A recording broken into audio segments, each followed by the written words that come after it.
Bom dia a todos. Normalmente, para esse ambiente, eu não usaria o microfone, mas como está tendo uma gravação, eu vou falar no microfone. Queria agradecer a oportunidade, né, de estar apresentando esse trabalho. Como o Miguel falou, eu participei desde o início dele, né, inclusive do sobrevoo, de todas as reuniões participativas, as visitas de campo, e até agora o fechamento desse trabalho. Na realidade, a minha responsabilidade inicial seria pelo estudo da viabilidade econômica, mas depois eu acabei assumindo um papel nesse contrato de ajudar, de maneira geral, na coordenação técnica. Eu queria, então, começar agradecendo a DAC. Esse trabalho se iniciou quando ainda era diretor da DAC o Walter Casimiro, que hoje, né, está no Ministério, e agora ao Eric Moura, que continuou nos apoiando. Agradecer ao Antônio Caputo, através da sua coordenação, todo o apoio que nos foi dado. Agradecer, nesse trabalho, a parceria com a Aimor, que foi muito importante, porque essa hidrovia, na realidade, nós tivemos tentativas de estudos ao longo de muitos anos, né? E esse histórico todo ele se encontra lá na sede da Aimor. Então, ter acesso a essa documentação e contar com a equipe da Aimor, que conhecia muito bem o local, tinha muitas informações, nos foi muito importante e foi muito salutar essa parceria. E eu gostaria de destacar, no começo, esse contrato, a fiscalização dele estava com a Codomar, e depois, nos últimos tempos, passou aqui para o DENIT, para a equipe da DAC, né? E foi um grande prazer para nós, porque me dá muita satisfação. Eu quase que escrevi lá para o Bonner, naquele Brasil que você quer para o futuro, eu queria que todas as agências no Brasil tivesse um pessoal técnico entrando agora nas coordenações, como o nível das pessoas que estão aqui no DENIT. Puxou o debate para cima, as exigências aumentaram, nós pudemos, com isso, enriquecer o trabalho, são pessoas extremamente capacitadas, né? E eu fiquei muito feliz de poder conviver com elas esse tempo. Ainda vou conviver, porque a gente está no outro EVTEA, né, do Tocantins-Araguaia, Rio das Motes, né? Então vamos ter oportunidade ainda de conviver. Então, gostaria também de agradecer às empresas que participaram. 2 dos diretores das empresas do consórcio estão presentes, ao Roberto Peota, que está ali, que é da RPeota, né, e a Hidrotopo. Cadê o Augusto? O Augusto aqui, Augusto Sampaio está aqui, né, e mais uma diretora ali, que é a Ana Beatriz Sampaio, também, da empresa. E a Enefer, é óbvio que também colaborou bastante, né, nesse trabalho conosco.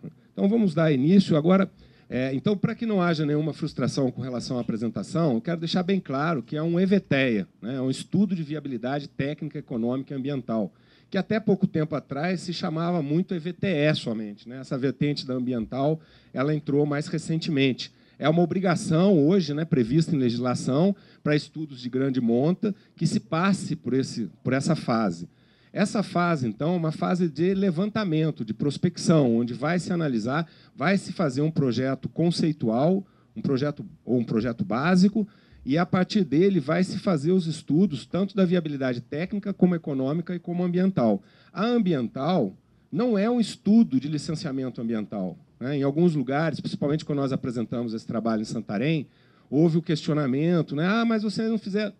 Por enquanto, é o levantamento para fazer a viabilidade ambiental, apontar coisas, né, e já definir programas e ações mitigadoras que serão depois objeto de um licenciamento ambiental, onde vai ter um TR definido pelo IBAMA. Né? Até então, não houve TR definido pelo IBAMA. Né? Esse trabalho não passou pelo IBAMA nesse aspecto. Nós tivemos conversas com o IBAMA, a gente vai falar já para outros assuntos.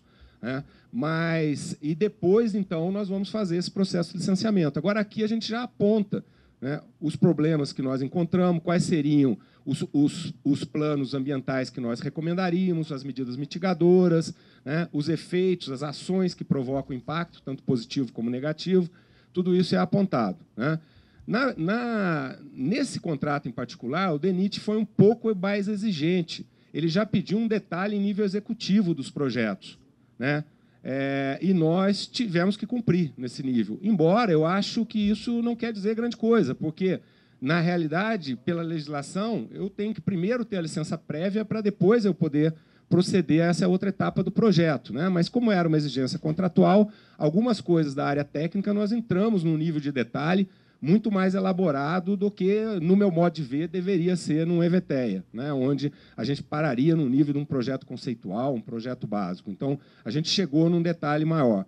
Mas foi uma exigência contratual, então destoa um pouco, talvez, das outras áreas. E na viabilidade econômica, daí ficou facilitada, porque nós tivemos detalhes já bastante aprofundados na parte técnica, certo? Mas lembrar, então, mais uma vez, que trata-se de um EVTE, é um pré-estudo, né? Agora vai ser objeto, apontando a viabilidade, vai ser objeto da primeira coisa, de se pedir o licenciamento ambiental, né, dessa obra, e daí se apresenta esse projeto básico que foi concebido, né, para se fazer esse pedido de licenciamento, e aí sim nós vamos aprofundar essas ações, né? Obviamente que esse assunto é polêmico, né? A gente já passou por cidades onde o assunto é mais polêmico, como Santarém, por exemplo, porque vocês vão ver, aparecem terras indígenas, aparecem parques nacionais, uma série de coisas que sempre provocam uma pressão ambiental muito grande, né? Na realidade, vai ser objeto de licenciamento, e nós vamos ver o somatório desses impactos, os impactos negativos, mas também com os positivos, e nas medidas técnicas que a gente conseguir chegar, para nós vermos se nós chegamos numa possibilidade dele ser ambientalmente viável, né? Sem impacto, obviamente, ele não vai ser, né? Bom, então, eu dito isso para deixar claro e não trazer nenhuma frustração para ninguém que estivesse esperando coisas diferentes, vamos passar aí. Foi uma ideia também muito inteligente do TR, do DENIT, né, no caso do EVTEA, que subdividiu o rio em trecho. É muito grande o estudo, né? Nós fizemos esse sobrevoo, depois eu vou explicar, teve uma parte que saiu, mas se fosse considerar tudo, nós íamos ter 3.000 quilômetros de hidrovia, né? E nós tivemos que fazer o sobrevoo, fazer as visitas, as reuniões participativas nesse local, e depois ir a campo fazer o levantamento, né? Eu vou falar primeiro da parte técnica, o levantamento ambiental, mas o técnico, envolvendo batimetria, topobatimetria, de toda essa região. Então, seria muito longo. Talvez, se você fosse fazer a entrega de um único produto, né, você já ia ter até esquecido a história do primeiro quando você estivesse lá fazendo no final.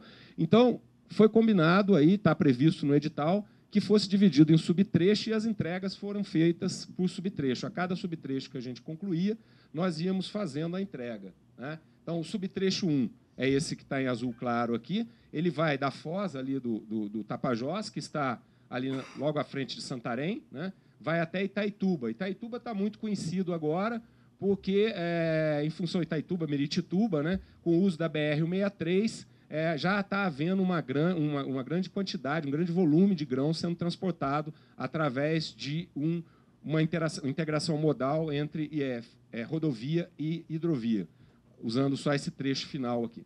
Esse trecho final, eu ainda não chamo de uma hidrovia, ele é uma via navegável, né, e não é hidrovia porque ele ainda não tem balizamento, não tem sinalização, né, mas ele tem uma condição muito favorável de navegação.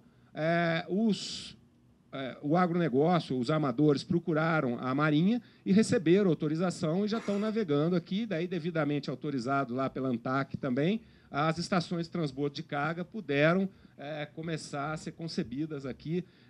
A gente chegou, quando a gente começou a trabalhar, a primeira já estava em execução, que era da Bunge. Hoje eu acho que já são 7 que estão operando lá e tem um total de 11 previstas nessa região, né? Acho que, por si só, isso mostra a viabilidade da utilização dessa rota e o quanto o produtor, o transportador, ele está ansioso por ter uma alternativa para fugir dessa rota que pega o sul-sudeste, onde ele encontra problemas com estradas, né, encontra problema com portos congestionados, e ele tendo bastante alternativa pela região norte, o que a gente chama o arco norte, aí. Inclusive pela frequência com que isso hoje aparece na mídia. O segundo trecho ele vai de Itaituba a Boburé, né? Boburé é ali, logo depois, é onde tem São Luís do Tapajós, que é uma usina, né, que já é um dos primeiros pontos polêmicos aí, né? É uma usina que agora está em discussão e, pelo que eu li na mídia, ele está aí para ser tomada a decisão até o final desse ano se esse aproveitamento vai ser construído ou não vai. Nesse rio, no trecho depois seguindo de Boburé até Cachoeiro e Chacorão, são 3 usinas, né? É Jatobá, Chacorão e São Luís do Tapajós. Essas 3 usinas, houve uma mudança na concepção do projeto São Luís do Tapajós. Ele tem energia firme para 6.000 megawatts, mas ele vai ser construído para 8.000 megawatts, se for 8.000 megawatts, para gerar energia no período de águas altas, um percentual maior. É uma cultura que a gente não tinha no Brasil, né, e que o chinês implementou em Três Gargantas. Ele motorizou a usina com maior valor do que ele tem de energia firme para gerar nas épocas de águas altas, né? Então, a ideia lá é isso. Então, se nós somar, acho que as outras duas são da ordem de 3,5 gigawatts. Se nós somarmos todas, nós estamos falando de 14 gigawatts de energia que nós temos, 14, 15 gigawatts de energia que nós temos ali. E aí eu me permito, né, já que me deram o microfone na mão, de dar a minha opinião pessoal aqui, como professor, como tendo trabalhado muito tempo com o setor hidrelétrico, em projeto de hidrelétrica, né, de dizer que eu espero, embora seja um ano político, esse ano da tomada de decisão, que o governo não abra mão de fazer essas hidrelétricas, né? Eu não sei o que se criou no Brasil, um horror sobre reservatório criado por hidrelétrica, né? E, hoje em dia, há interesse, né, do investidor também, porque o investimento hoje em termoelétrica, em 6 meses se licencia, os licenciamentos são feitos por órgãos estaduais, não são feitos pelo IBAMA, das termoelétricas, em 6 meses você licencia, em 6 meses você constrói, em 1 ano você está recebendo o seu investimento de volta. Você pega uma hidrelétrica, são 2, 3 anos de licenciamento, 4 anos de construção. Então, para o investidor, é óbvio que ele prefere termoelétrica, mas nós estamos pegando uma matriz energética de produção de eletricidade limpa que nós tínhamos nesse país e estamos tornando suja. Estamos tornando a nossa energia mais cara. É toda hora bandeira, bandeira, bandeira, porque entrou termoelétrica, né? Aí vem alguns com o discurso com relação às outras energias alternativas, né? Eólica, solar. Temos que incentivar. Gente, mas eólica não é a geração que serve para fazer base, porque eu não posso dizer para o vento que ele vente na hora que eu quero, né? Então, eu não posso contar com isso. Então, a gente precisa dessas hidrelétricas, né? E eu espero que a decisão do Brasil seja de não abrir mão desses projetos. Agora, eu acho que a pressão da sociedade, a pressão dos ambientalistas, ela é interessante, no sentido de que a gente busque, está se conseguindo, mudou-se a cultura no país, de buscar uma otimização nessa relação área inundada, potência gerada. Nós estamos conseguindo otimizar isso nos projetos. Isso nós podemos fazer. Até abrir mão de certa potência para reduzir a área inundada. Mas abandonar projeto desse, me desculpe. Desculpe também o desabafo, mas eu aproveitei em todas as apresentações da EVTE para falar isso, porque eu acho um crime. Eu me sinto triste de ver que o país está querendo abrir mão, um país com vocação hidrelétrica, né, querendo abrir mão e para começar a colocar termoelétrica, jogando gás de efeito estufa, ficando dependente de um combustível que a gente não tem, que é fóssil e ainda é importado, né? Então, eu espero que isso aí se resolva. De qualquer forma, houve um consenso aqui com o DENIT e nós trabalhamos com o cenário das hidrelétricas construídas, tá? As hidrelétricas, elas são extremamente interessantes para nós do ponto de vista da hidrovia. Por quê? Porque elas vão causar, devido a esses reservatórios, o remanso hidráulico. E esse remanso hidráulico provoca a sobreelevação da lâmina d'água. E daí, por si só, com essa sobreelevação da lâmina d'água, nós vamos diminuir as necessidades de dragagem e derrocamento, né? Nós já vamos passar a ter lâmina d'água mais do que suficiente para a nossa navegação, né? Então, nós trabalhamos com esse cenário. Isso foi uma coisa que já estava no TR, foi acordada depois com o DENIT em discussão, que cenário nós trabalhamos, tá? Aí, pessimista ou defensor de não construção das hidrelétricas, eu respeito todas as opiniões, de falar, não, mas não vão sair essas hidrelétricas, então esse estudo de vocês foi por água abaixo. Não foi. Nós vamos ter que fazer uma transposição. Essa transposição pode ser por canal lateral, que eu acho que nunca vai ser aprovado do ponto de vista ambiental, porque qualquer canal lateral que você vai fazer vai entrar em área ou Parque Nacional, ou Resex, ou Flona, ou área indígena, terra indígena, né? Então, a gente não vai conseguir fazer canal lateral. Ou vamos ter que fazer um derrocamento no leito do rio para conseguir resolver essas questões das cachoeiras, ou o próprio setor hidroviário vai ter que construir uma barragem de menor porte para fazer o seu mecanismo de transposição. Uma coisa que é só no Brasil que choca as pessoas quando você fala fazer. Gente, o Brasil é o único país, principalmente nós da região sul-sudeste, quando a gente fala de barragem, o cara logo associa com hidrelétrica. 55% das barragens americanas são para recreação, né? Então, a nossa cultura, e quem é do Nordeste, associa a barragem para fazer açude, né? E aqui nós do Sul, Sudeste, Centro-Oeste, a gente pensa logo em barragem para hidrelétrica, mas não é. Então, fazer barragens também para fazer a transposição, né, de locais encachoeirados ou de corredeiras, né, é também perfeitamente viável. Então, não mudaria grande coisa, mudaria a composição de custos, porque nós fizemos os projetos, nosso mecanismo de transposição são todos eclusas, e nós fizemos o projeto em cima do anteprojeto do setor elétrico. Porque o setor elétrico, agora, por força de lei, felizmente também, porque durante muito tempo o setor elétrico barrou os nossos rios, impedindo navegação sem planejar a eclusa. Hoje, por força de lei, Todos esses projetos estão saindo já com a eclusa planejada e já tem o anteprojeto dela. A gente teve acesso a esse anteprojeto, detalhou para fazer os custos e ver a viabilidade e fazer a integração do canal de navegação com a entrada e saída da eclusa, né? Então, nós trabalhamos nesse cenário. Então, esse trecho 2 já começam a aparecer as hidrelétricas, trecho 3, né, de Buburé a Cachoeiro do Chacorão, são 3 hidrelétricas que nós temos previstas, então, no Rio Tapajós, né? Bom, depois nós entramos aqui no trecho 4, né, que vai da Cachoeiro do Chacorão até Barra do São Manuel, onde nós já estamos, então, entrando no rio Telespires. Tá? É ali onde nós temos a junção do Telespires com o Juruena, né, e formando o Tapajós. Tá? E ali nós temos o trecho 5, no Telespires, tá? É esse trecho que está aqui, ó, essa junção está aqui, no Telespires, que vai da Barra de São Manuel até Cachoeira Rasteira. Cachoeira Rasteira a gente vai falar bastante, é um local problemático, é um local de obstáculo para nós, né, nessa proposta da hidrovia. E depois o trecho final, o trecho 6, de Cachoeira Rasteira até a cidade de Sorriso. Tá? Vocês vão ver também que depois de nós pesquisarmos, analisarmos viabilidade econômica, nós não estamos mais propondo a hidrovia, a decisão final que nós propusemos, nossa recomendação, é de não fazer a hidrovia até Sorriso, mas até Sinop, porque hoje existe estrada de muita qualidade, né, nesse trecho de Sinop e Sorriso, e nós teríamos que fazer mais uma eclusa, que seria a eclusa de Sinop, que está orçada aí por força de contrato, tem projeto dela, tudo, mas a gente não recomenda que ela seja feita, né? É um investimento alto para navegar mais 100 e tantos quilômetros e encerrar. Então, a gente está propondo que ela comece em Sinop, embora os estudos vão apontar até Sorriso. E estão marcados em vermelho aqui, né, o subtrecho 7 e o subtrecho 8. O subtrecho 7, vocês estão vendo aqui, é o rio Juruena. E o subtrecho 8 é um trecho do Arinos até a cidade ali de Porto dos Gaúchos, né? Por que eles estão em vermelhos? Porque eles saíram do estudo. Aqui nessa região, como eu falei, é uma região que tem muito, estão até marcadas aqui, né, as flonas, as resecs, os parques nacionais, né? Aqui, em particular, ó, isso que vocês estão vendo aqui é o Parque Nacional do Juruena. E aqui também é Parque Nacional do Juruena. O que acontece em particular aqui? Num trecho de, sei lá, eu não me recordo agora, 100 quilômetros, 100 e poucos, 200 quilômetros, não me recordo, aqui no começo do Juruena, o parque está dos dois lados. Então, a área do rio foi declarada área de parque nacional.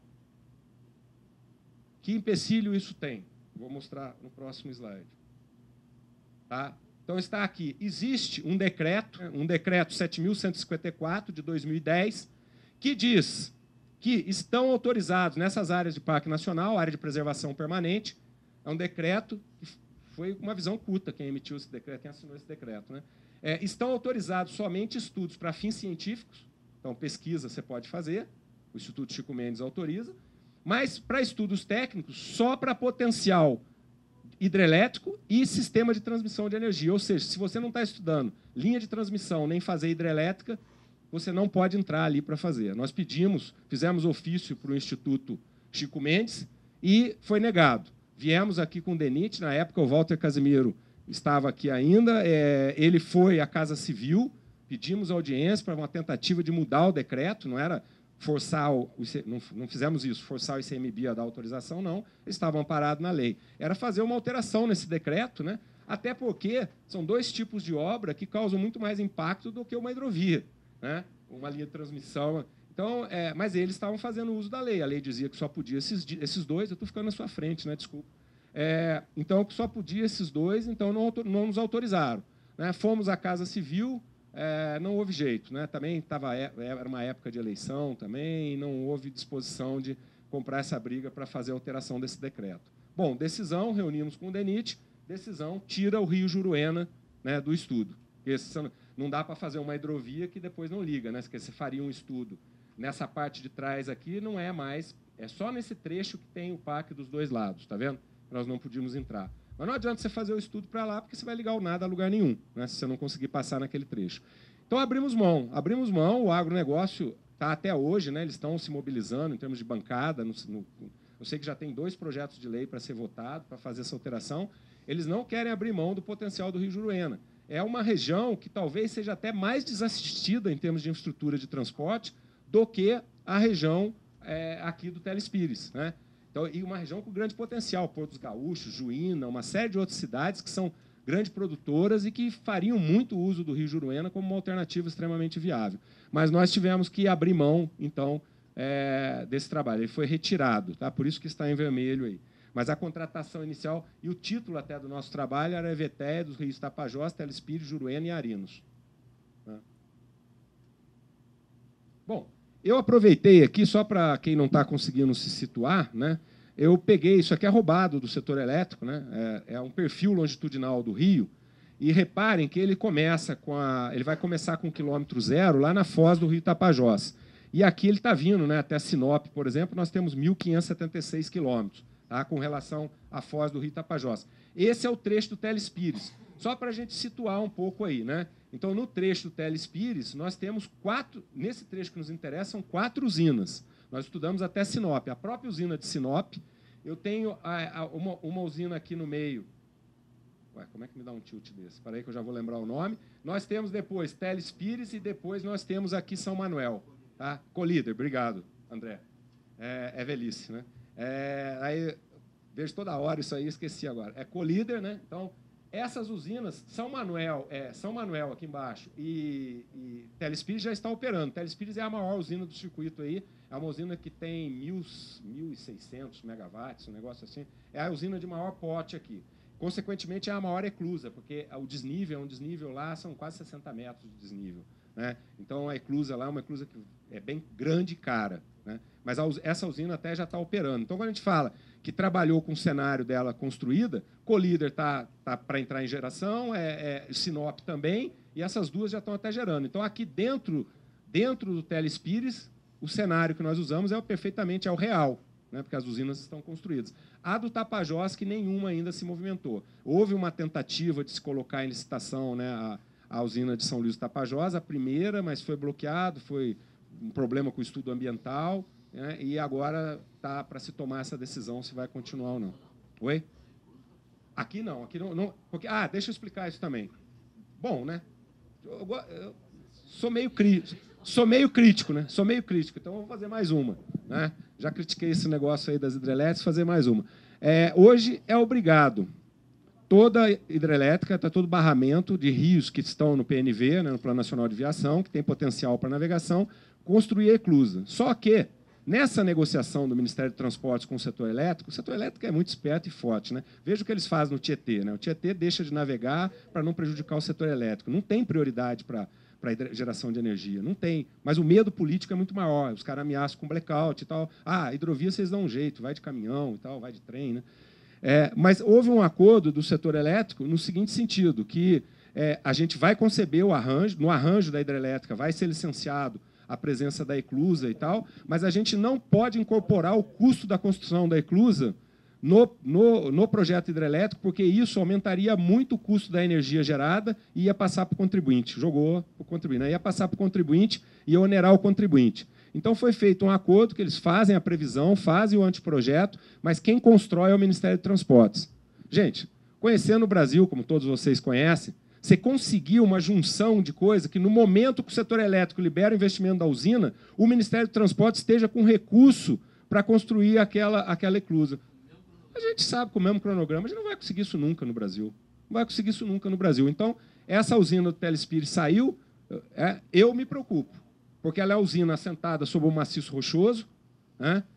No caso, no local onde vai ficar a eclusa, tem que se fazer um processo de derrocagem de rocha, com uma usina construída do lado.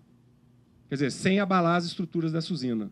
A engenharia hoje a gente faz tudo, faz qualquer negócio, só que o custo dela vai lá para cima. Né? Nós vamos encarecer. Então, eu acho que a gente vai acabar convivendo com esse problema sempre, né? Porque você nunca vai conseguir que eles estejam exatamente no mesmo cronograma. Né? Mas está previsto em legislação. Tá? Bom, e aqui é o trecho do rio Tapajós, né? Onde nós temos, então, as três, né? Chacorão, Jatobá e São Luís do Tapajós. São Luís do Tapajós é a única que está representada aqui, né? Tá? E chegando aqui, então, são mais 851 quilômetros. Então, no total da 1.700 caquerada, é mais ou menos metade no Tapajós, né? 850 e 850 no Rio Telespires, tá? Até a cidade de Sinop. É mais ou menos meio a meio aí. Tá ok? Bom, e esse trecho aqui que vai de Itaituba, né? Na realidade, já começando aqui um pouquinho para cima, a gente tem condição já navegável hoje 345 quilômetros, já hoje. basicamente, não tem... A obra que tem que fazer aqui é balizamento, sinalização, e ali na região de Aveiro, tem um local que precisa fazer dragagem, é uma obra que está orçada em 10 milhões de reais, você deixa aquilo, beleza. E esse trecho de sinalização aqui, eu não tenho o custo dele inteiro, mas o custo do trecho 1, 3 e 4, 1, 2, 3 e 4, eu acho que é 50 milhões, um negócio assim. Então, só desse trecho 1 aqui deve ser algo também barato. Então, com muito pouco dinheiro hoje, você transforma isso, que já está todo mundo navegando, numa hidrovia. O DENIT foi sensível a isso. Não foi ideia nossa, não, isso não foi sugestão nossa, até gostaria que tivesse sido. Numa das reuniões aqui na DAC, quando nós apresentamos, eles falaram, tem jeito de vocês entregarem para nós o trecho 1 fechado, porque nós vamos tentar convencer o IBAMA não gosta de fazer isso, desmembrar licenciamento. Ou licencia a hidrovia como um todo, né, ou não licencia. Nós vamos tentar convencer o IBAMA a fazer um TR para licenciar só esse trecho. Essa navegação hoje já existe, todo mundo sabe. Era só para regulamentar e dar mais segurança, porque ia fazer balizamento, sinalização e tudo mais, e fazer essa dragagem. Essa dragagem até não impede. Você fala, como é que esse pessoal está navegando se você diz que tem 10 milhões para dragar ali?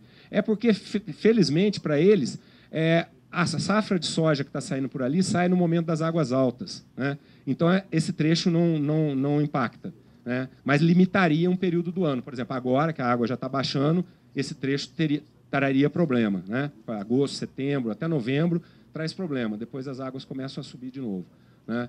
Tá? Então, o DENIT deu entrada. Até a última vez que eu falei com o Caputo, com o Eric, não tinha tido resposta do IBAMA ainda para fornecer o TR para que eles pudessem... Nem dizendo que concordariam em desmembrar, né? Foi feita uma justificativa do porquê desmembrar e tal, né? Mas não... Até que eu saiba, não houve resposta disso. Mas eu acho uma ideia bacana. E tinha, inclusive, recurso, acho que na AIMOR, se não me engano, né, já disponível para pagar esse custo de balizamento e sinalização já estava garantido, né? Então, já viabilizaria no período de águas altas, né? Tá? Então, esses são os trechos que nós estamos estudando. Bom, tudo começou com o sobrevoo, né? Sobrevoo com bastante emoção, né? De todos os rios, fazia parte do contrato, essa necessidade do sobrevoo, e, felizmente, com muito campos de pouso em diversas cidades, então nós íamos pousando e fazendo as reuniões participativas. Eu coloquei fotos de reuniões participativas aqui. De Cuiabá, eu não tinha uma foto, eu não sei o que eu fiz com as fotos, eu não tinha. Coloquei o convite do governador, porque lá foi feito no Palácio do Governo, esse aqui é o convite, né, da palestra que nós fizemos lá, da reunião participativa. Então, em todas as cidades tivemos uma participação boa, umas maiores, outras menores, né, inclusive com representação de pessoas afetadas, comunidade indígena presente em diversas dessas reuniões, né, Itaituba, Jacareacanga, Santarém. Santarém é a participação muito forte da comunidade indígena, muito atuante. Tivemos lá agora, mês passado, também o debate foi intenso com eles, e eu fiquei até feliz com o representante da comunidade se manifestando, dizendo que, não, em particular com a hidrovia, ele não é contra, ele é contra as hidrelétricas, mas a hidrovia não. E a única coisa que ele queria é ter mais participação na discussão, no desenvolvimento do projeto, das ações, das medidas mitigadoras e das medidas compensatórias. Eu fiquei bem feliz com o posicionamento. Foi uma posição dura deles, mas com a hidrovia eles são simpáticos. Vou começar pela viabilidade técnica. Eu não vou seguir as letras, eu vou fazer a viabilidade técnica, depois eu vou para a ambiental, e depois eu vou para a econômica, porque a técnica e a ambiental elas estão mais ou menos ligadas ali, depois na econômica a gente finaliza, né, com essa parte ligada mais à questão financeira, né? Tá? Então, eu vou começar com a viabilidade técnica. Então, vamos lá. Nós começamos aqui entregando relatórios, né? Como eu falei, eu já até citei isso, mas aqui está ilustrado. Cada vez que a gente ia fazendo coisa, a gente já ia produzindo relatório e entregando para o DENIT. Então, é um conjunto muito grande de relatório. Hoje, nós trouxemos o relatório final. Tá? O relatório final, meu amigo coordenador do trabalho, Pio Secote, que eu nem agradeci a ele, está ali, trouxe hoje uma mala de 50 quilos, com mais uma de quanto, Pio?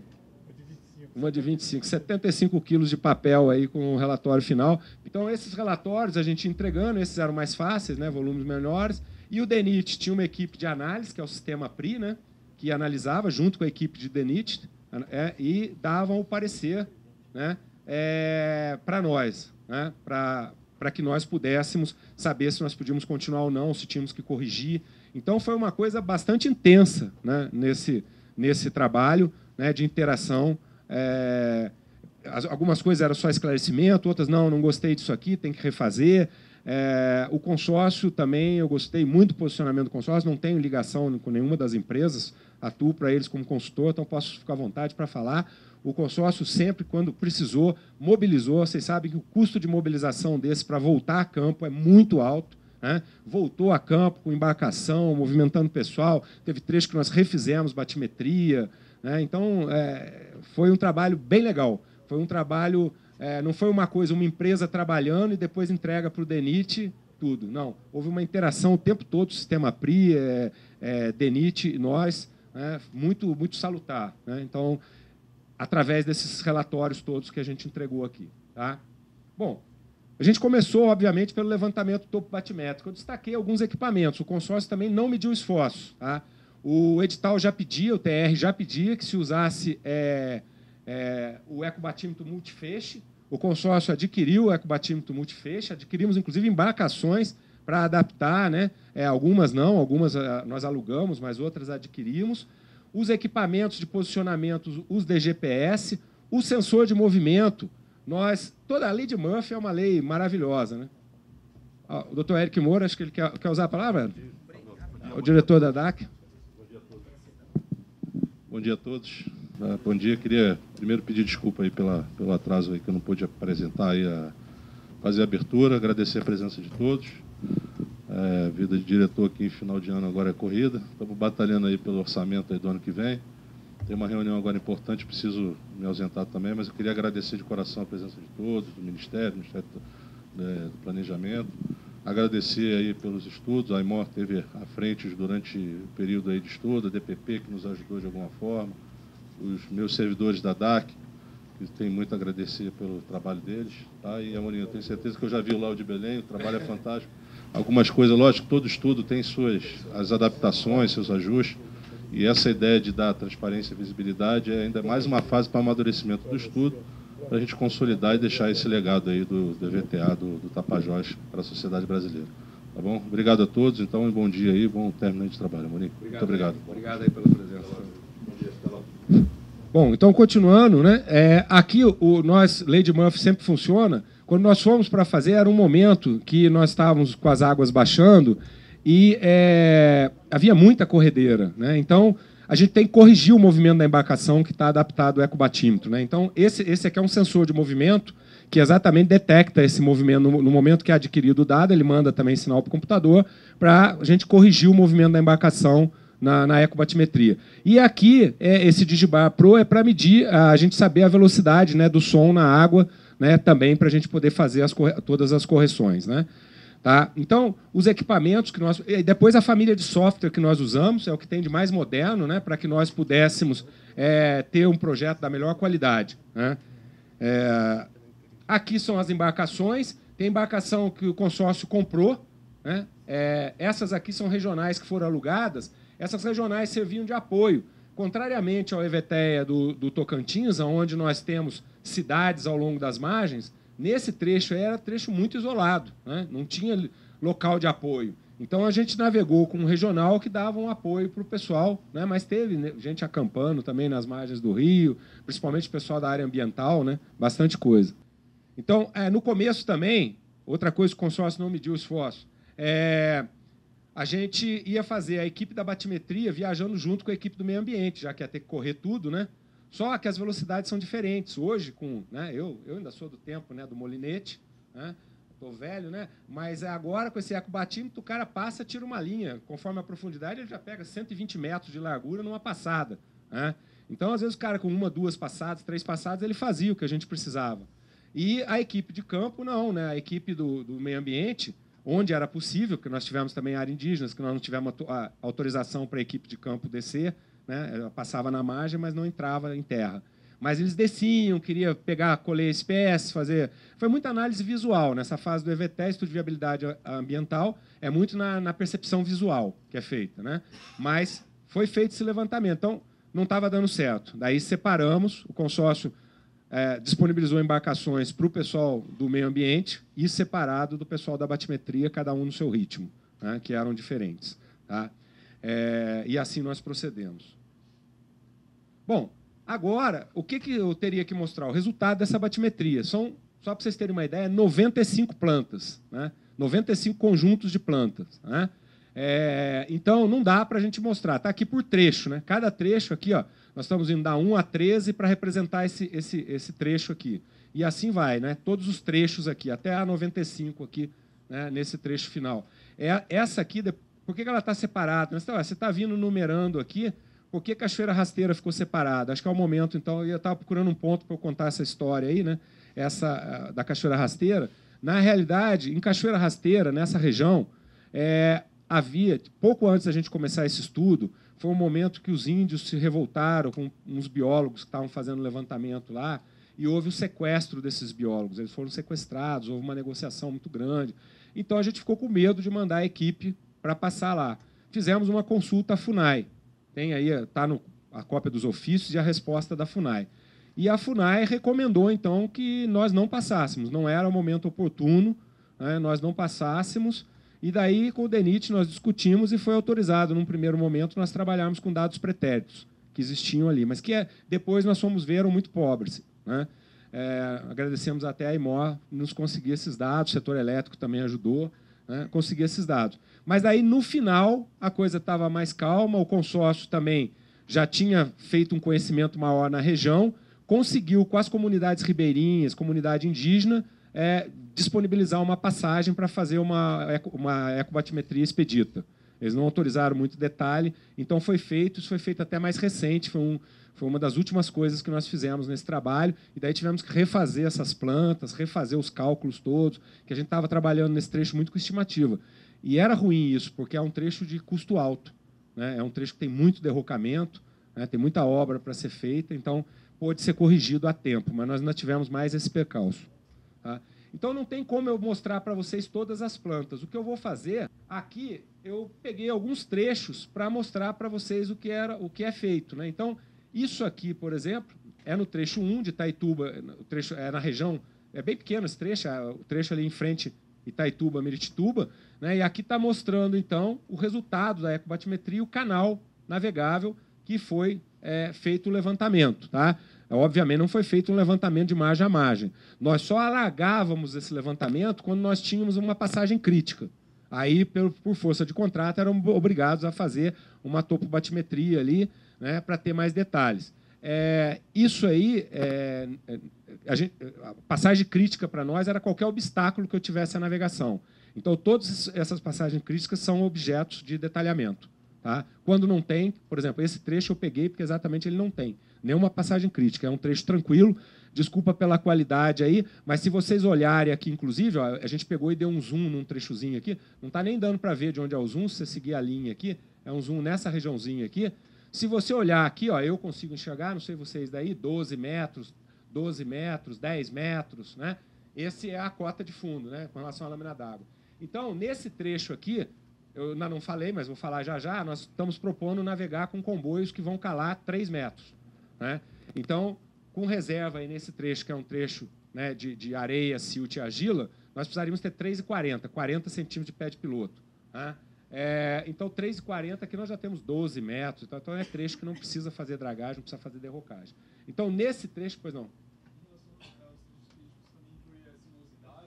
Sim.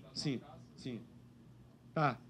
Eu sou muito organizado aqui para apresentar, agora, sobre a sua pergunta, vou até adiantar uma coisa. Esse foi uma grande preocupação do consórcio, principalmente no Telespires. Tá? Num dado momento eu ia lembrar de falar isso, mas sobre a sua pergunta eu já falo. A gente sabe que essa hidrovia, até mais pelas hidrelétricas que saíram lá, tem uma resistência ambiental. Né? Não é tanto pelo impacto dela, é por outras atuações lá das questões hidrelétricas que são insatisfeitos e tal. Né? Então, a gente sabe. Então, o que nós procuramos fazer e consensamos com o DENIT? Nós vamos evitar fazer qualquer coisa que faça retificação de rio, que faça alargamento de margem, entendeu? Então, inclusive, nós tivemos que convencer o DENIT a reduzir o tamanho do comboio. Nós trabalhamos com 2 comboios, um comboio para o Telespires e um comboio para o Tapajós. Porque no Telespires, devido à sinuosidade, a gente não tinha a capacidade das embarcações, né, tem uma deflexão máxima, a gente não tinha, mesmo colocando sobre a largura. Né? Muitos trechos a gente colocou sobre a largura, para não dizer que a gente não vai tirar nada em nenhuma margem, alguns trechos nós tivemos que colocar sobre a largura. Mas nós reduzimos o tamanho do comboio e concebemos essa hidrovia inteirinha dentro do leito hoje existente. Porque se já tem pressão ambiental, se eu vou propor retificação de canal, não vai ser aprovado, entendeu? Então não adianta a gente... mas seria o ideal, né? É lógico que o agronegócio não gostou. Eu quero comboio maior.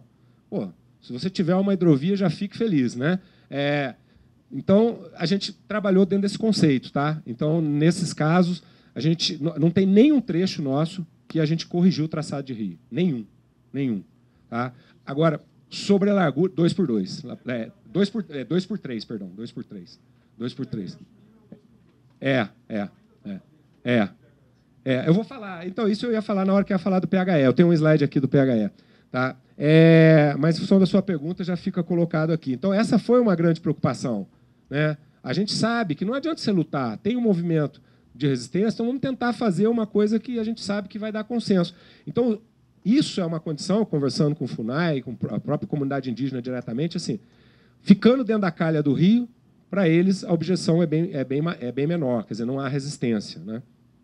Tem resistência, sim, e aí que eles querem conversar com a gente agora com o projeto feito, porque na cultura deles, eles adoram algumas pedras. Tem algumas pedras, além de ter também algumas regiões de pedra que eles consideram que é berçário de espécies, né, da fauna, né, de peixes. Então, eles têm alguma resistência em alguns pontos.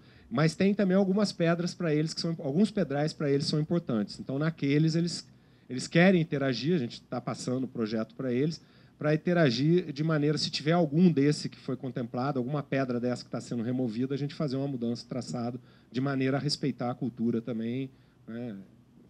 Faz parte da cultura deles, a gente não vale a pena a gente brigar.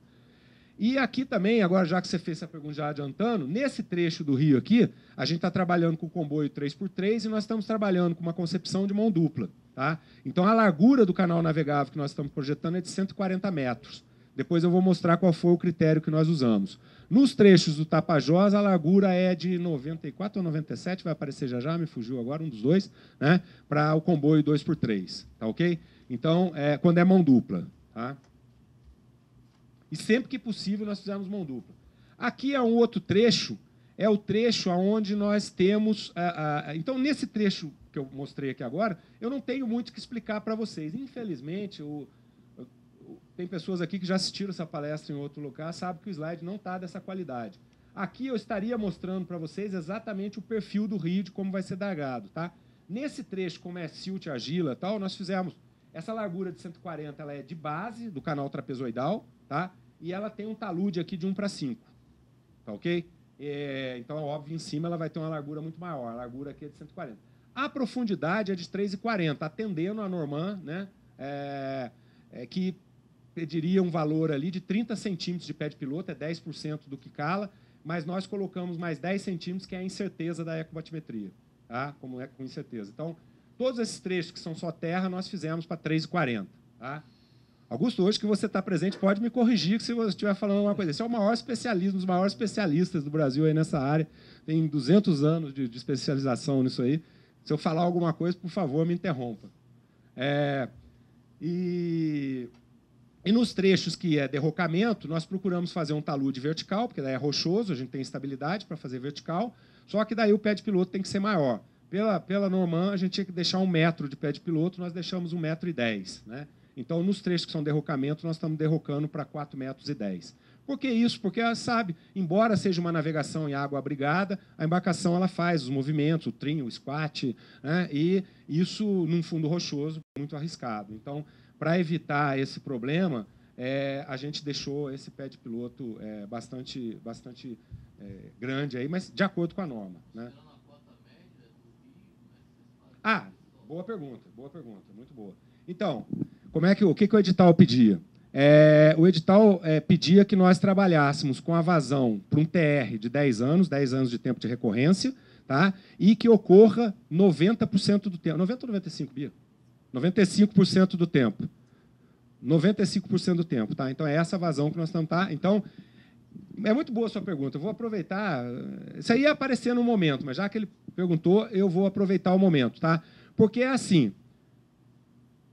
Pode alguém aqui que seja do setor produtivo falar assim, pô, esse cara está vindo com um comboio 3x3 lá no Tapajós, a gente já navegou com a Marinha e já fez uma simulação, navegando com um comboio 5x5 lá, e a Marinha falou que dá para navegar. Né? Tudo bem, dá para navegar, quando eles fizeram esse teste, foi no período de águas altas. O que é o posicionamento do DENIT como responsável pela infraestrutura de transportes no país? Eu tenho que garantir uma condição mínima. E para eu chamar de hidrovia, eu não posso garantir essa condição mínima no período de águas altas. Eu tenho que pegar no período de seca. E dizer, ó, no período de seca, para um TR de 10 anos, 10 anos e para um tempo de recorrência, um tempo de permanência, perdão, de 95% do tempo, né, eu garanto que você vai conseguir navegar com comboio 3x3. Agora, se tiver águas altas e a Marinha te outorgar para você navegar com comboio maior, é problema teu. O Estado brasileiro, representado pelo DENIT, vai garantir uma condição mínima de navegação que pode ser chamada de hidrovia. Então, é isso que nós trabalhamos. Então, no Tapajós é 3x3, no Telespires 2x3, né, com essas profundidades que eu falei. Tá? A profundidade não altera, né, em nenhum dos dois, é 3,40 e 4,10 em todos eles. Né? Altera a largura do canal quando o comboio diminui. Tá ok? Então, foi muito boa a pergunta aí, nesse sentido. As eclusas, também houve uma discussão com o DENIT, né, de nós mantermos o que eles chamam do padrão Tucuruí.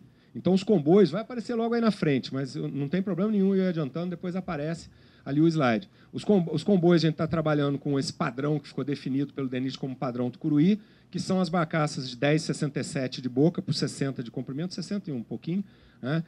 A gente está trabalhando com o comboio 3x3 e a ideia do projeto é que a gente não desmembre, que a gente entre com o comboio como um todo, né, para poder reduzir o tempo de eclusagem. Né? E a gente... Outra coisa também, em função da pergunta dele, também vou adiantar. Né? Sempre a pergunta que faz, né? Porque ainda mais deve ter muita gente do setor rodoviário. Calcular a capacidade de uma rodovia é um negócio complicado. Você tem trechos, passa por cidade, tem trecho que a cidade usa, não é só aquele tipo. No caso da hidrovia, é muito simples calcular a capacidade, principalmente porque ela é eclusada. Né? Uma hidrovia que é eclusada, a capacidade é definida pela capacidade da eclusa. Nós estamos trabalhando com um tempo limite de 2 horas de eclusagem. Se a eclusa funcionar 24 horas por dia na época da safra, eu faço 12 eclusagens por dia. Ponto final. Não posso fazer nem mais nem menos. É o tempo de eclusagem, não tem jeito. Então, a capacidade de hidrovia eclusada é uma coisa muito simples. Né? Nós vamos conseguir garantir isso. Né? Então, daí a gente vê a nossa limitação dessa hidrovia. Nós estamos trabalhando com comboio que vão navegar, que vão conseguir carga na ordem aí de 13.500 toneladas cada comboio. Você põe aí, faz essa multiplicação de quantos vão passar, você tem a capacidade de carga que a gente vai conseguir escoar. É óbvio que pode ter tecnologia, né? A Marinha mesmo está pesquisando, os armadores estão pesquisando de maneira a conseguir barcaças que calam menos e têm mais capacidade de carga. Né? A gente pode evoluir nesse sentido. Né? Um período de águas altas, se eu usar uma barcaça que cale mais e transporte mais carga, até isso aí dá. Nas eclusas também tem folga para isso. Tá? Bom, nesse trecho aqui, né, a gente, esse trecho está difícil até para mim, imagino para você. Ah, tá. Esse trecho também não tem dragagem nem derrocagem. O que eu quero mostrar para vocês? Em função até da pergunta dele. São os trechos que tem curva. Né? Nos trechos que tem curva, então, as curvas vocês estão vendo que estão todas numeradas, por quê? Todas essas curvas vão ser objeto de sinalização. Né? Então, para definir as posições da sinalização.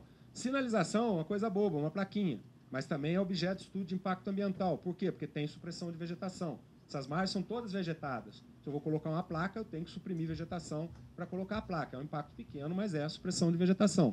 Tá? Então, esse slide aqui está mais para mostrar um trecho em curva, mostrando os locais. Acho que tem um outro que até dá alguns exemplos aí de sinais.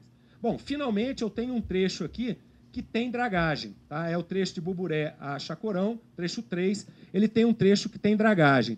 Esse aqui é o perfil de fundo aqui nosso, e o que está em vermelho é o quanto do fundo do rio que está acima da cota que precisa estar para garantir a nossa profundidade de 3,40 metros. Então, isso aqui é o volume que eu precisaria remover. Tá? É o volume que eu preciso remover. Esse volume que eu preciso remover está nesse trecho. E aqui do lado, o que é essa marca que fizemos aqui? Também conversando, pegando orientação com o IBAMA e tudo. A orientação que nós tivemos, ainda mais que se trata de sedimento limpo, aí, né, é a gente colocar... E os rios são trechos largos de rio, né? Em geral, o nosso canal, como vocês viram, No Tapajós tem 140 metros de largura. O Tapajós, na junção dele, no início dele, né, com o Juruena, ele tem 1 quilômetro de largura. Lá para baixo ele tem muito mais, entendeu? Então, é pequeno. Então, nós temos área de bota fora junto às margens para a gente dispor esse sedimento. Então, o que nós fizemos? Nós sempre procuramos, perto dos trechos que tem dragagem, já definir algo que a gente pudesse dispor esse sedimento bem próximo e que a gente pudesse dispor até com tubulação, sem necessidade de deslocamento da draga, de maneira a aumentar a performance da draga e, consequentemente, reduzir custo. Tá? Então, esse slide em particular está aqui. Né? Daqui a pouco vocês vão ver um slide que tem derrocamento. Esse é só dragagem e aqui a área de bota fora. Né? Bom, aqui tem um outro trecho. Esse está também por causa das curvas e das sinalizações. Está vendo? Os trechos que tem curva, um trecho de Maracati, né? Um trecho 4, já é chegando no final do Tapajós, ali na junção, né, com o Telespires e o Juruena. Então, nós temos aqui a sinalização colocada nesse trecho e a ecobatimetria. Tá? Aqui é um trecho 5. No trecho 5 e no trecho 6 são os trechos onde a gente tem derrocamento. Tá? É o trecho já dentro do Telespires. Tá? Então, aqui nós estamos assistindo um trecho onde nós temos dragagem e temos derrocamento. E veja que o derrocamento é grande. Tá? Então, nós temos trechos do Telespires que vai precisar de derrocamento grande, já considerando o perfil das hidrelétricas construídas. Tá? Esse trecho 5 é o trecho que está passando lá em Cachoeira Rasteira, então é um trecho que é problema para nós. Tá? Então, nós temos volume de derrocamento grande aqui. Tá? Então, está mostrando para nós. E aqui, que vocês não estão enxergando, estaria mostrando esse perfilzinho do rio que eu falei. Um mostrando trapezoidal, né? E o outro mostrando retangular, que é onde tem derrocamento. Tá? Esse aqui, por exemplo, esse aqui nem não dá para ver de jeito nenhum. Mas um é trapezoidal e outro retangular, né? Dependendo se é dragagem ou se é derrocamento. Tá ok? No trecho 5. Tem mais um trecho aqui. Agora, eu coloquei uns trechos aqui. Aqui é onde tem a UHE São Manuel. Tá?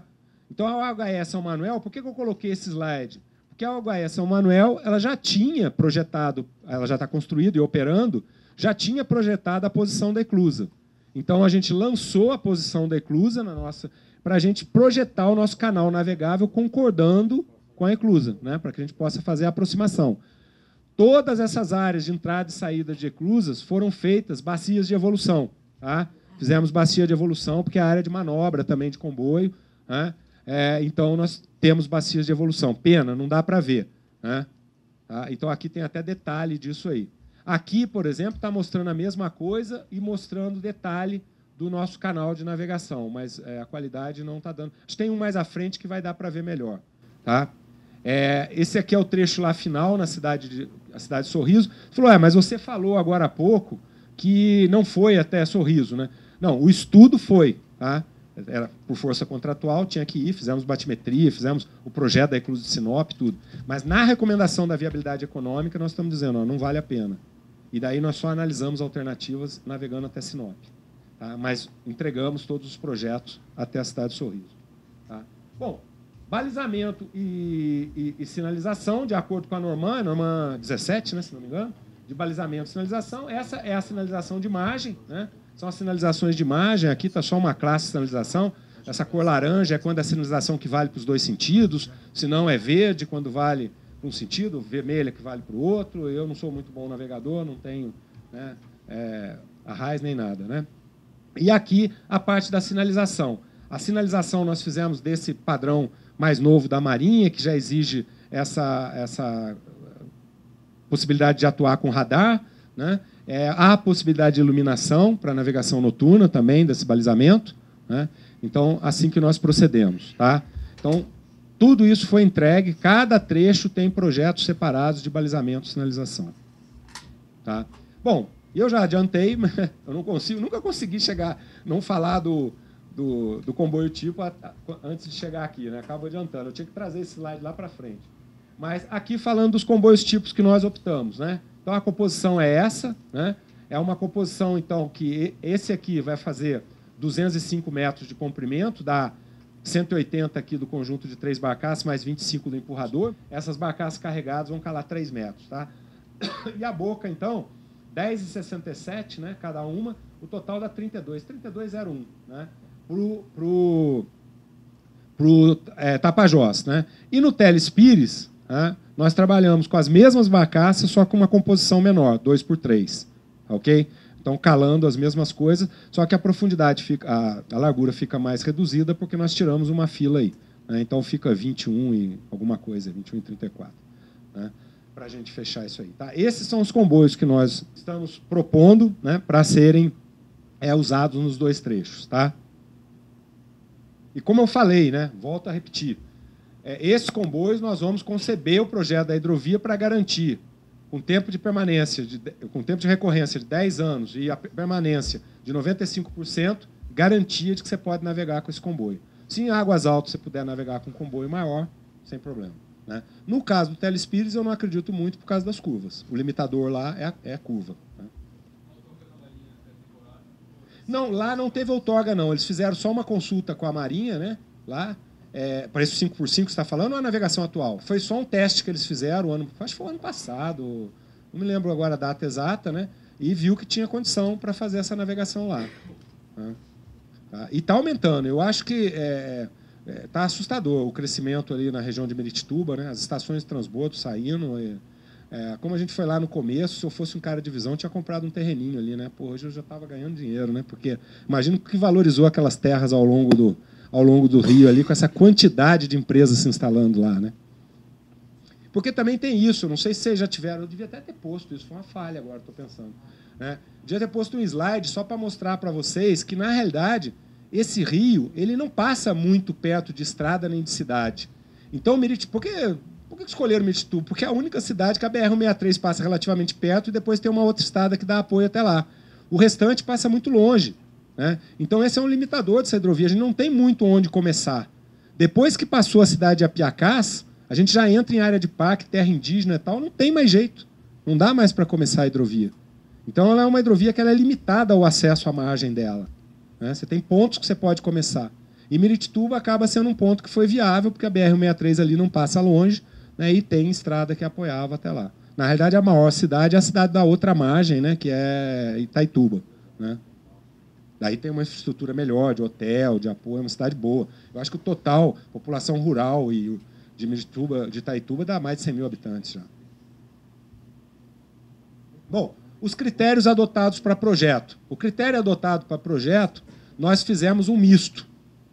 Você vai falar, trabalhou com o Pianchi, trabalhou com o ZACE, trabalhou com a BNT, nós trabalhamos com um misto dessas normas. Tá?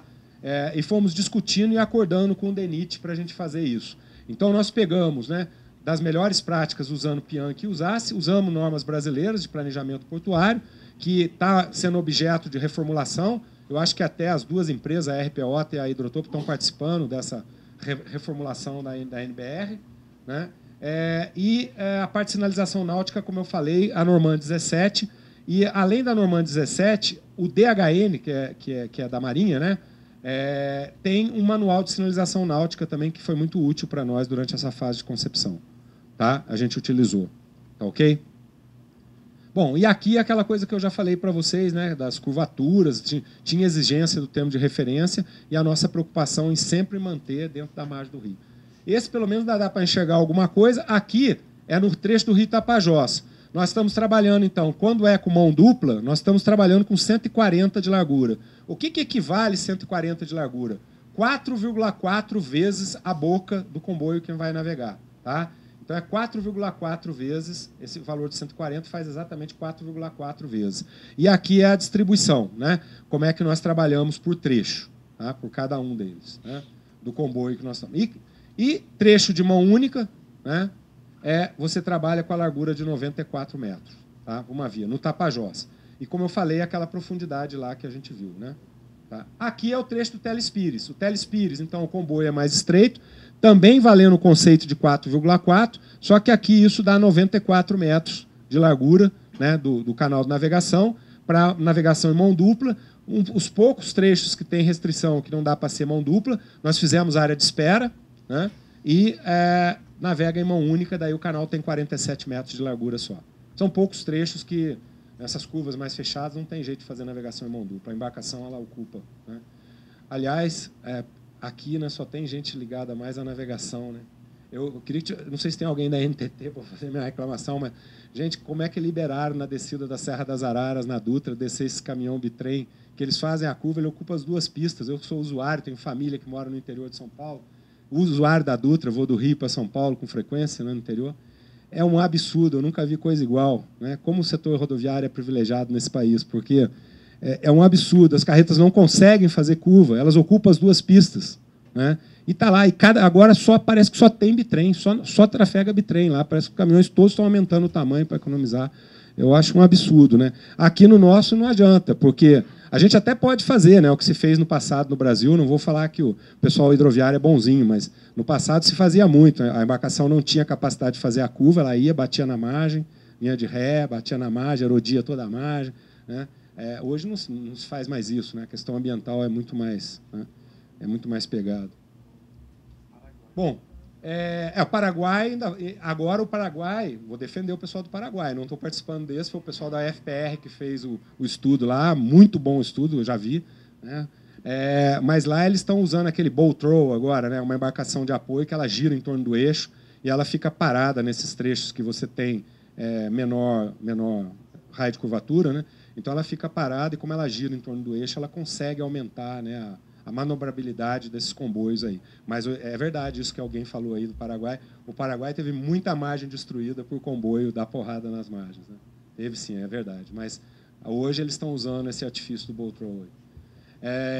Bom, aqui é um resumo, tá, pessoal, do que nós temos. Então, no trecho 1, 2, 3 e 4, nós totalizamos um volume de dragagem de 407.711 metros cúbicos. No trecho 5 e 6, 31.774.124 metros cúbicos. Vejam, né, o trecho, né, 5 e 6 é o trecho mais problemático. É natural, qualquer um olhando o rio sabe que o rio Tapajós tem uma característica muito mais favorável à navegação do que o rio Telespires, né? Mas que não chega a ser inviável, mas é um volume bem maior. E de derrocamento, se a gente olhar, não temos derrocamento ao longo de todo o rio Tapajós. Pô, esse cara é mentiroso. Tem sim, tem a cachoeira lá de São Luís de Tapajós. Lembrar de novo, então, estamos trabalhando com o cenário da hidrelétrica construída. Tá? Então, a hidrelétrica construída, o nível de água subiu, o pedral ali das corredeiras de São Luís de Tapajós não são mais obstáculo para a gente. Tá? Então, por isso que não tem derrocamento lá no trecho 1, 2, 3 e 4. Nós vamos ter derrocamento no trecho 5 e 6. Mas não é o trecho que também tem 4 hidrelétricas? Pô, reduziu muito o volume. Mas não tem jeito, o trecho Cachoeira Rasteira não tem. Até no primeiro planejamento energético houve um planejamento de uma hidrelétrica ali naquela região. Mas foi descartada, né, e ali é uma região que tem uma corredeira muito grande, né, um trecho de 111 quilômetros ali que é o nosso grande problema. Por isso até nós propusemos uma alternativa que eu vou falar já já. Uma alternativa que foi mais ou menos bem recebida, né? Porque ela envolveria usar uma alça rodoviária para a gente contornar esse trecho de derrocagem. Bom, e aqui os outros gastos que nós... lá estava em volume, né? Agora aqui em termos de gastos, né? Gastos com dragagem, derrocagem, né? Então, nós temos dragagem, esses gastos, aqui está misturado dragagem com derrocagem, e aqui todos os trechos de sinalização e balizamento, tá? Bom, nós chegamos a um montante de 3.281.585.563,84. Tá? Bom, olha só. Agora aqui não estão incluídas as eclusas. As eclusas vão estar no próximo slide. Tá? As eclusas estão no próximo slide. Bom, tem os terminais também que tem que construir. Gente, eu já falei aqui pelo DENIT, mas como estava no contrato, eu conversei muito com o pessoal que quer usar a hidrovia. Quando fala assim, eu fui pegar, que tipo de terminal que vocês querem que a gente faça, estação de transbordo de carga, né, para a gente fazer o projeto adequado. Não precisa, não. Se o DENIT fizer dragagem, derrocagem, sinalizar, para nós está bom. Nós vamos fazer. A iniciativa privada investe nos terminais. Então, esse investimento, a gente pôs aqui 504 milhões, pôs o projeto deles todos, mas eu diria, não é um investimento que o governo precisa fazer. O próprio usuário, aquele que quer usar a hidrovia através da autorização da ANTAC, né, vai procurar a ANTAC e vai obter autorização para fazer as suas estações de transbordo de carga e vai construir suas próprias estações. Então, eu acho que aqui, embora esteja orçado, está no estudo, né, a gente considerou no custo, inclusive, da análise de viabilidade econômica, mas é uma coisa que poderia ser dispensada, a não ser de responsabilidade do Estado. Aqui, é só para lembrar, esse slide, eu acho que é do PHE, esse slide aqui, né? Então, aqui está mostrando, essa aqui sai do circuito para nós, é para cima de Sinop, mas está mostrando aqui as 4 usinas, só para a gente ter uma ideia, quem quer entender, né? As 4 usinas do Rio Telespires que nos afetam, Sinop, já esqueci o nome de novo, meu Deus do céu, Colíder, velhice, Telespires e São Manuel, e depois Chacorão, Jatobá e São Luís do Tapajós. E aqui está marcado em verde a região que a gente está margeando terra indígena, que a gente já sabe que vai ser uma região de licenciamento ambiental mais complicado. E aqui está marcada a posição de Cachoeira Rasteira, e inclusive está escrito aqui, terminal hidroviário, né? Porque o PHE, essa ideia que eu vou defender já aqui, estava no PHE e a gente contemplou no nosso estudo, que foi uma alternativa que nós estudamos, não fazer esse derrocamento nesse trecho superior, que é muito caro, começar a estrada a partir da jusante da cachoeira de Cachoeira Rasteira. Tá? Com isso, nós reduziríamos bem o volume. Para isso, eu preciso fazer uma alça rodoviária que vai ligar com a MT 368, 378, qualquer, e que vai até a Piacás. Em Apiacás se fazia um armazém, né? E faria esse uso dessa estrada, e a hidrovia começaria só a partir daqui. Como o PHE é um documento oficial do governo brasileiro, a gente falou, vamos analisar essa alternativa. Chegamos com o DENIT e concluímos que ia analisar. E fizemos o projeto dessa alça rodoviária. Temos custo dela, ficou em R$1.680.000, 600 e alguma coisa mil reais, para fazer esse trecho da alça rodoviária, como uma alternativa estudada. Tá? Estudamos isso também. Tá? Eu vou falar já. Tá? Bom, e os custos das eclusas estão aqui. A eclusa mais cara, né, de São Luís do Tapajós, pela queda, o desnível que tem, né? E aqui pusemos todas, são 7. Daqui a pouco vocês vão ver esse número, tá? 7, são 3 no Rio Tapajós e 4 aqui. Sendo que essa de Sinop, ela não vai aparecer nunca, porque a gente está propondo de começar a navegação a jusante dela. Tá? Então, na realidade, a gente trabalhou com custos de 6, mas para efeito contratual entregamos o projeto de 7. Tá ok? Bom, o anteprojeto das eclusas, né? Estão todas colocadas aqui, eclusa São Luís do Tapajós, Jatobá, todos eles estão aqui, né? Essa aqui ainda está dando para ver mais, que é de São Manuel, que é essa usina que já está operando. Em todas elas, aqui dá até para ver a nossa batimetria, buscando a concordância com a posição da eclusa. Se tivesse maior, aqui dava para ver que tem uma bacia de evolução projetada aqui, né? Em todos esses pontos. Tá? Bom, aqui outras eclusas no Telespires, essa aqui da usina de Telespires. Vejam, essa eclusa é uma eclusa muito longa, com queda muito grande, né? Então você tem que fazer em 2 níveis, nessa, é muito grande, por isso que ela é muito mais cara. Tá? E Colíder. Tá? E aqui, o que ele já falou ali, o PHE. O PHE, acho que é de conhecimento de todos, né? Foi feito pelo Ministério do Transportes, concebido pela Arcades, né? E é de 2013. E nessa região do nosso estudo, a Arcades, ela chegou à conclusão que o mais viável era não navegar nesse trecho alto e médio do Rio Telespires e começar a navegação a jusante da Cachoeira Rasteira, só a jusante da Cachoeira Rasteira. Tá?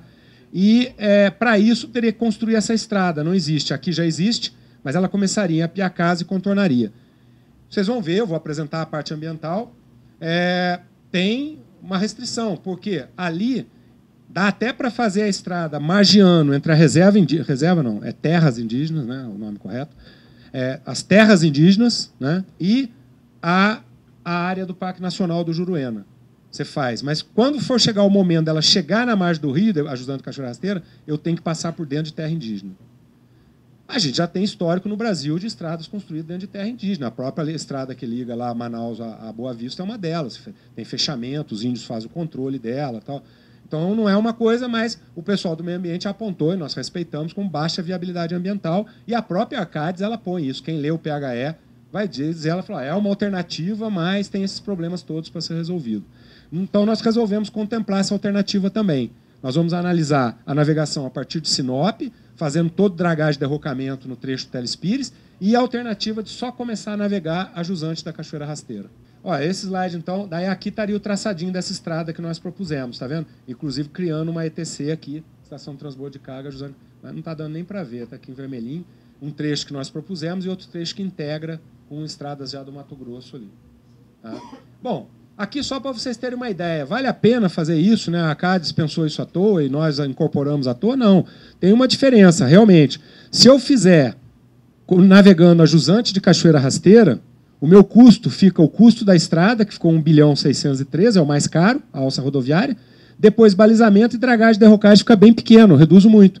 Então, com um custo de 1.821.000, eu consigo começar essa navegação. Se eu for navegar desde Sinop e fizer toda aquela dragagem e derrocagem, a gente chega a um custo de 4.588.000.000.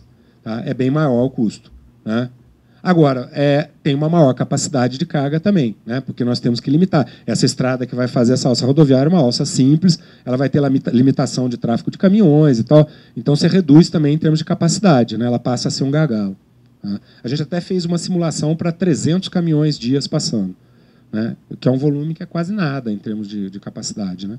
Mas também mais do que isso, eu acho que a gente fez só para fazer teste, né? Mas vai ter que entrar na negociação na hora que for feito no momento do licenciamento ambiental.